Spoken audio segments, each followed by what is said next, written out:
You. What up? All right. We got another one from MrBallen. Another one from MrBallen. And this is another top 3 places you can't go and the people who win anyways. Yep. Yeah, I think I like these the most because I think I learned the most from these. I learn places that I do not want to end up, or I do not want to go. I do not want to travel to, or I don't want to vacation to. You know what I'm saying? You learn a lot. You learn a lot. Top 3 places you can't go and the people who win anyways. Feel sorry for the people, but they're teaching me valuable lessons. But let's check out some more. Here we go. Today, we're going to look at 3 places you can't go and people who went there anyways and survived. But before we get into those stories, if you're a fan of the strange, dark, and mysterious delivered in story format, then you come to the right channel because that's all we do, and we upload 3 or 4 times every week. So if that's of interest to you, please ask the like button how to get to Bell's Canyon. Also, please subscribe to our channel and turn on all notifications so you don't miss any of our weekly uploads. All right, let's get into today's stories. Okay, they survived. That's the first time I think I heard them tell us that all of them survived before. Scalding caldera. In 2019, a 32-year-old United States Army soldier was stationed in Hawaii for training. This was his first time ever being in Hawaii, and so on his first day off, he planned to do some sightseeing. After doing some research, he settled on the Hawaii Volcano National Park as the first place he would go check out. This is one of the top tourist attractions in Hawaii that sees over 2 million yearly visitors. One of the main draws of this particular park is that it's home to one of the world's most active volcanoes, the Kilauea, that has been erupting consistently almost every year since 1983. On the evening of Wednesday, May 1st, John finally was given some time off, and so he hopped in his rental car and he made his way out to the park. When he got there, he was pleasantly surprised to see that it was not crowded in the least, most likely because he was there midweek. And so he paid his entrance fee, and then he started walking up a trail that would bring him up to this overlook that overlooked the caldera. The caldera of a volcano is the actual crater, the inside of the volcano where the actual lava comes out of. At the time John was at the park, the volcano was not actively erupting, and so there was no pool of lava inside of the caldera. However, the surface of the caldera, which was 300 feet below this overlook where John is, the surface was still 2100 degrees Fahrenheit, causing these massive steam clouds to billow up from it pretty much constantly. And so when John actually reached this overlook point and was looking out into the caldera,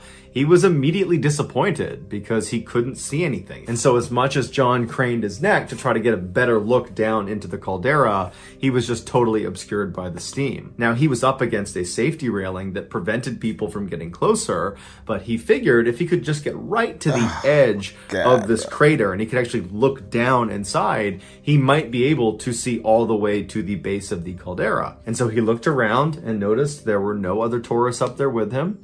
So he thought about it for a second and then decided, yep, I'm going to do this. Think longer. Over the safety Think about it for more seconds. Right to the edge of this crater overlooking this caldera. And as soon as he got there, he suddenly had this unencumbered view of the space directly at the bottom of the edge of the cliff. He could actually see down into the caldera now. And so he got his phone out and he started taking some pictures. And then all of a sudden, the ground underneath him began to shift. It shifted so quickly and so suddenly that threw him onto his back. And as he's laying on his back, scrambling to get back up again, the ground underneath him just completely collapses, sending him careening down 300 feet into the scalding hot caldera. When John fell, another tourist did happen to walk up another nearby trail, and they actually saw him as he fell. And so they called 911, and immediately first responders were on scene, but they were facing the same issue that John was, which is the steam was so intense inside of this volcano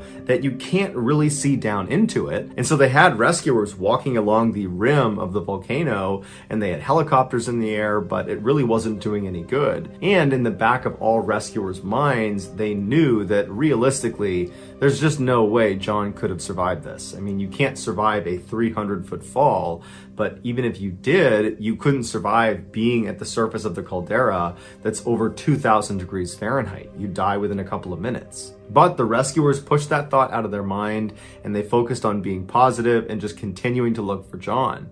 And 2 hours into their search, when it was totally dark outside and hope was just about gone at this point, somebody spotted John on a little ledge jutting out 70 feet down from that cliff he was standing on.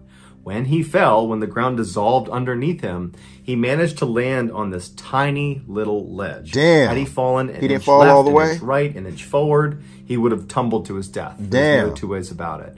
But he landed perfectly on the one ledge that could have didn't saved burn? his life. But he was so badly injured, he couldn't climb back up again. However, rescuers were able to rappel down to him, put him in a harness, get him back up, and he was able to make a full recovery.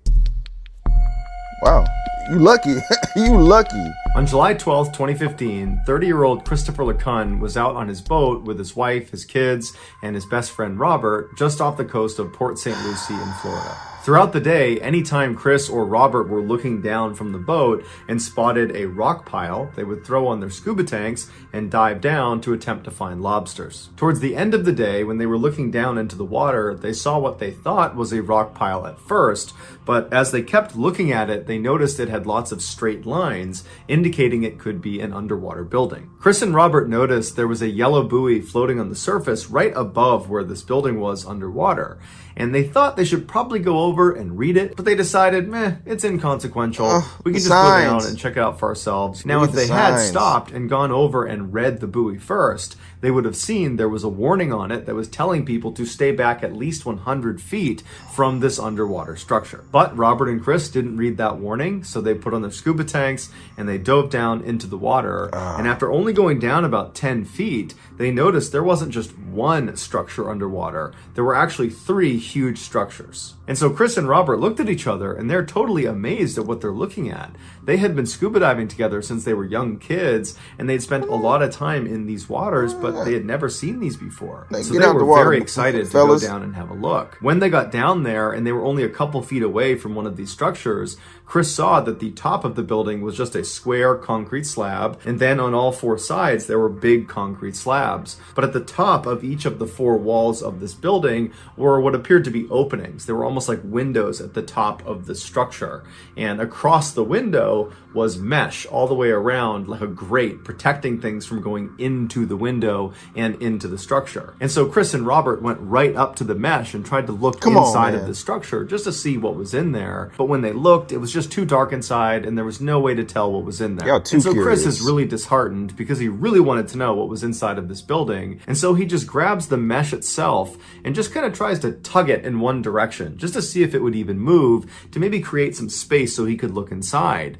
And it very easily slid all the way to the side, revealing an opening big enough for he and Robert to go through. So the 2 of them look at each other and they just nod because they know they want to go inside and see what's in there. And so Chris went in, followed by Robert, and they found themselves inside of just this big empty space, this 70-foot by 70-foot space where there really was nothing inside of it except down at the very bottom on one wall was this 16-foot wide opening that was the entrance to a huge tunnel. And from where Chris and Robert were at the top of the inside of the structure, they couldn't see into the tunnel. And so they decided by looking at each other and nodding once more that they would just go down and try to look to see if they could see through to the other side of this tunnel. And so Chris goes down first, followed by Robert, and as they start making their way down, they both start to feel a current that's pulling them straight down. And as soon as they felt that, they both intuitively knew that they didn't want to be a part of that, and they started swimming as fast as they could back up towards their exit.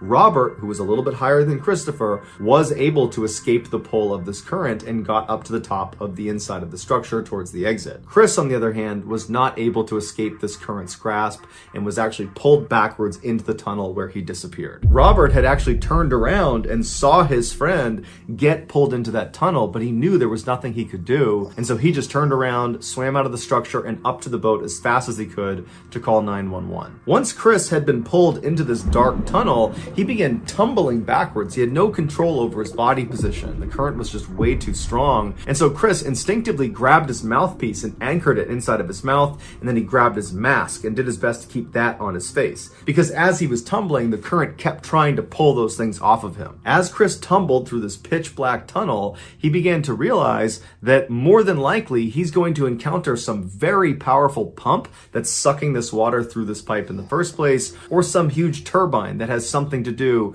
with pulling the water through this pipe. And in both of those situations, once Chris reaches the end of this tunnel, he's going to get cut up and get killed. And so Chris thought about pulling his mouthpiece out to just end it right then and there, Chris, to avoid this horribly violent death. But he thought about his family, he thought about his kids, and he just couldn't bring himself to do it.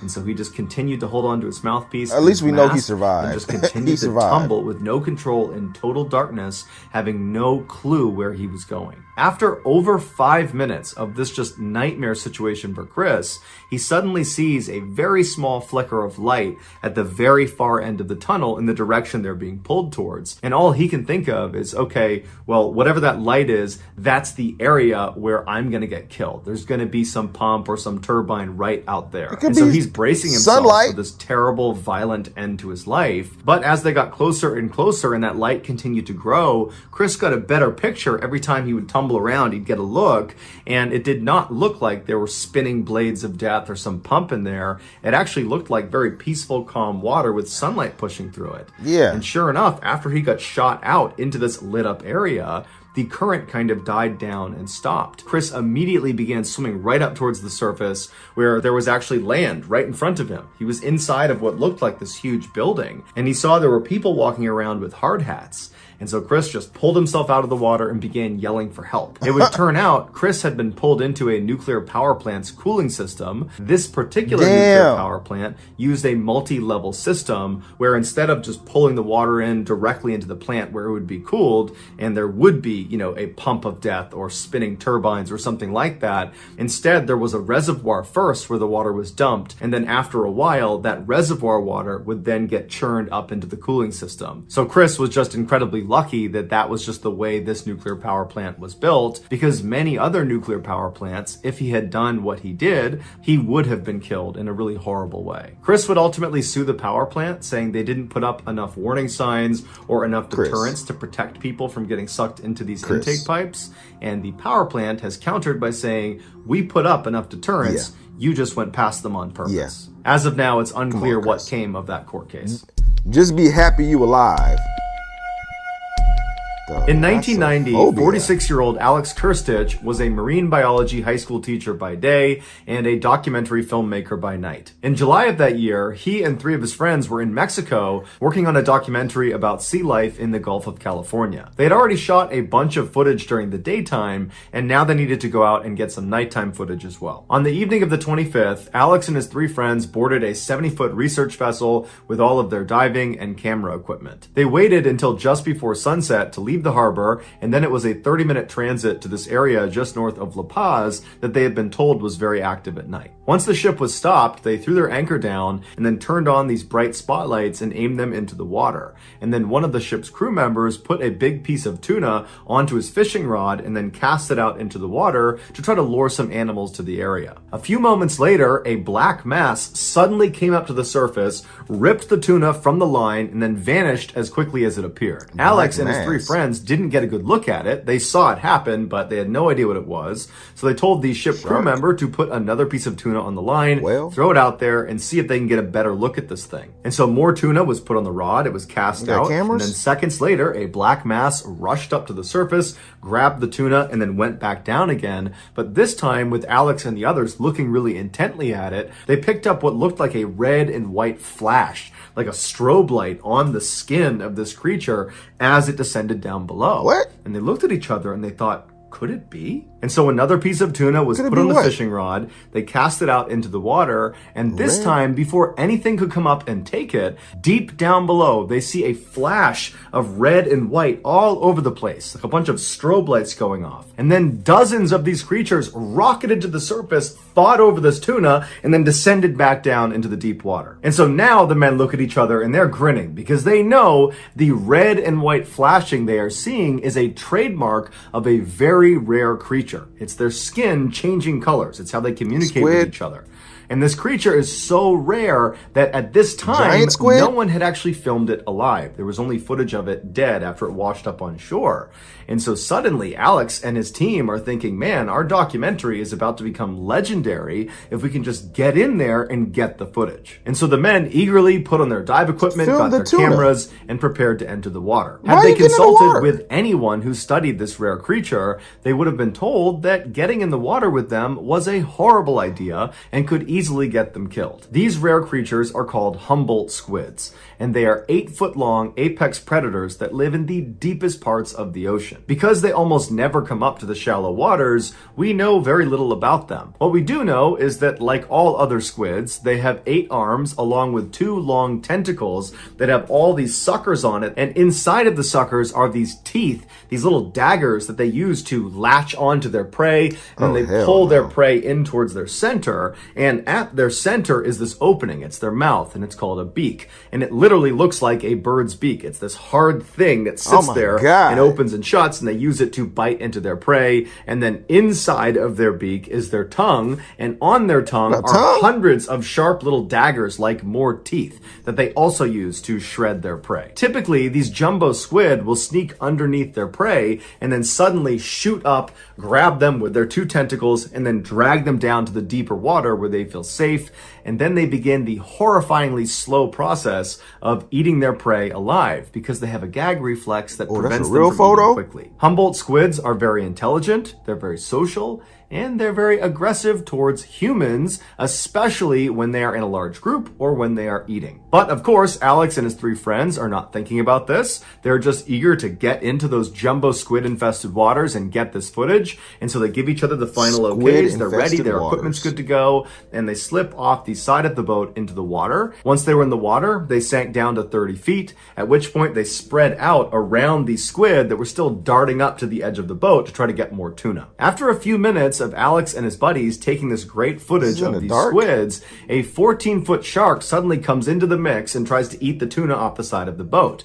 But ironically, on its way out after not getting any tuna, the shark got its tail fins stuck on the actual hook and then became bait for the Humboldt squids. And seconds later, these squids began ripping the shark apart. And so Alex and his 3 friends decided to move closer to the drama to get some great footage. As Alex is right up next to this drama unfolding, he feels himself suddenly sinking in the water. And he's kind of fixated on getting the shot, so he's not really worried about why he's sinking. He's thinking maybe my buoyancy compensator off, maybe my weights are too heavy. But when he looks down, he realizes in horror, a Humboldt squid has wrapped one of its tentacles around his right swim fin. And so he instinctively begins kicking the squid's tentacle with his left leg. He gets it to release him, and in a panic, Alex begins swimming back up towards the surface. But he's still 40 feet away at this point from the boat. And at this point, the other squid had been alerted to Alex as now being considered prey. And so as Alex is going up, from behind, another squid comes up and wraps its tentacle around his neck. And his neck was the only area on his body that was not protected by his neoprene wetsuit. And so the daggers inside of these suckers on this tentacle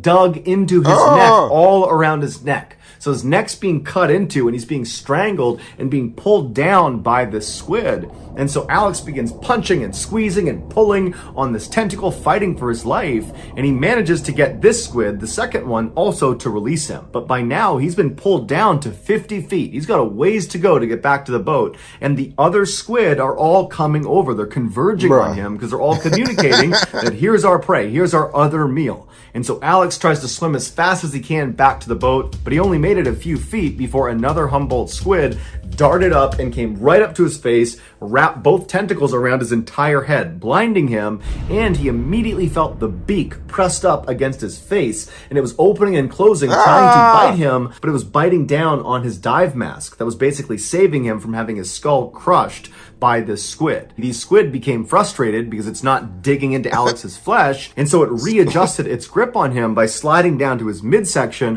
where immediately it begins pulling him down violently in these pulsing bursts. And so all Alex starts doing is punching and hitting and doing everything he can to get this thing off of him. And then for some reason, it does release him. Maybe it was just so frustrated that it could not puncture into him. And so Alex is now down to about 60 feet, and he starts swimming as fast as he can with all these squids all around him. But for some reason, none of them attacked him. And so Alex swims up to the boat, and before he actually gets on board, he looks down back into the water, and there's just dozens of these squids that are flashing red and white at each other, just kind of hovering in the water, not making any move towards him. It was like they were just watching him. Alex sprinted up that ladder, got into the boat, and shortly after, his 3 friends came out of the water as well. They were unharmed. Alex had deep cuts all around his neck from where the tentacles had driven their teeth into his throat, but besides that, he was physically okay. Mentally, he was a train wreck and was very traumatized from this event, as you could imagine. Today, his encounter with the jumbo squids is a thing of legend. That thing is big. Community. So that's going to do it, guys. If you found the secret in today's episode, let us know in the comments what it is and where you found it. I mean, those things are apex predators. I mean, you knew that before you got in the water, or you should have known that.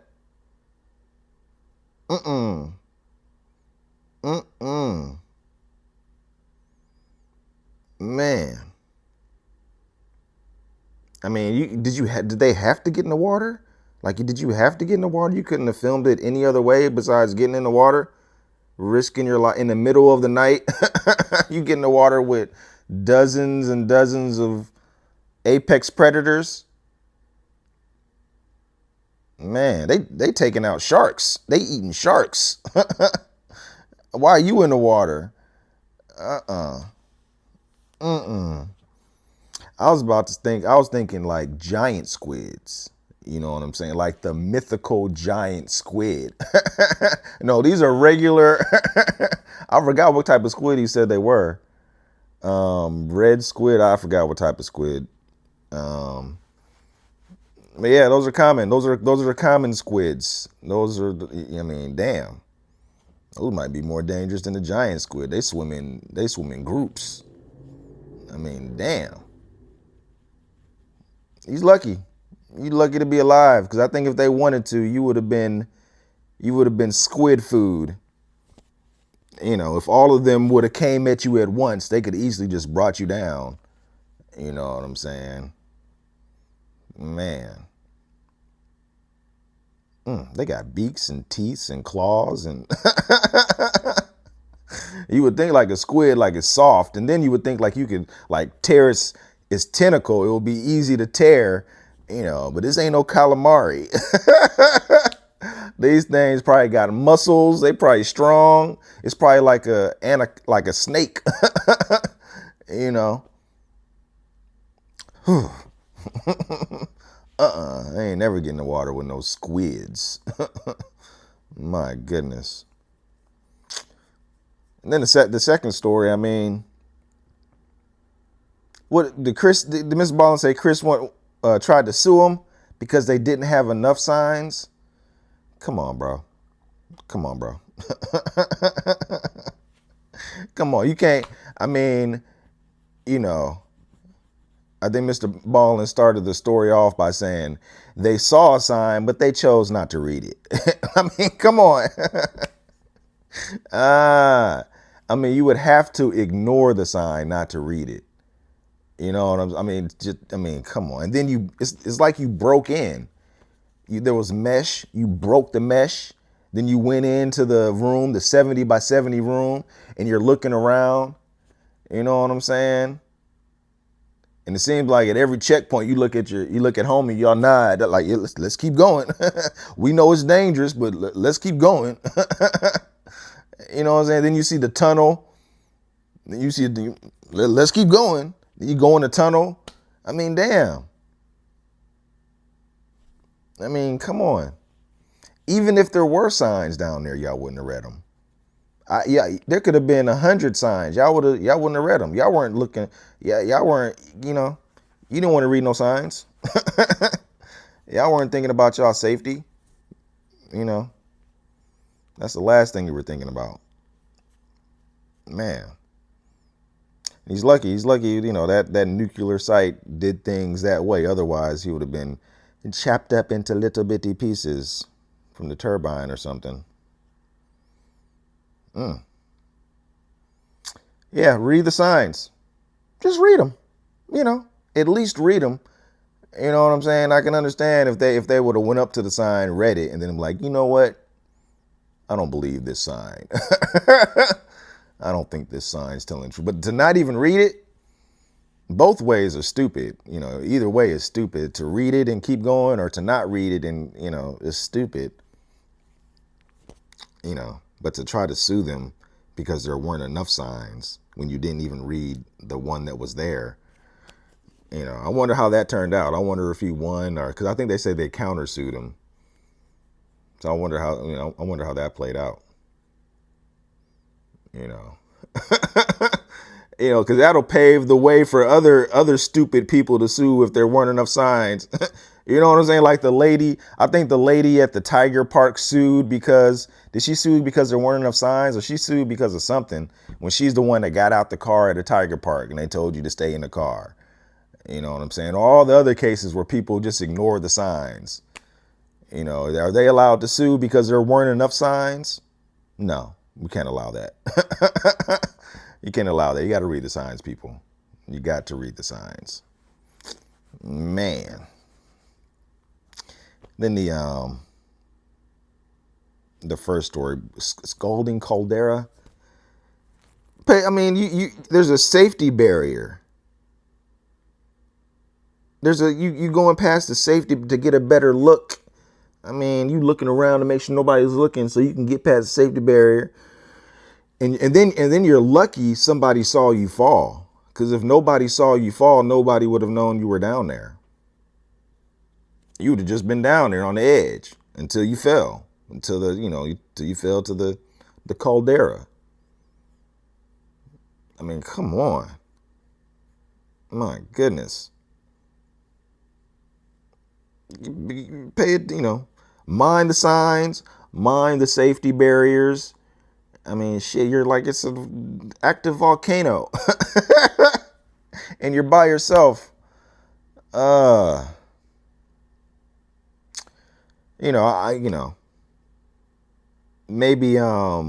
MrBallen telling me that all these people survived at the beginning took away the suspense.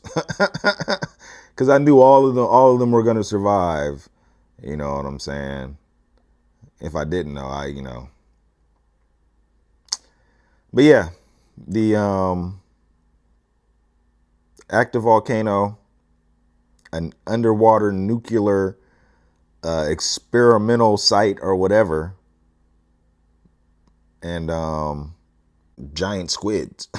Not giant squid, just squids. Squids. Don't swim with squids. Man.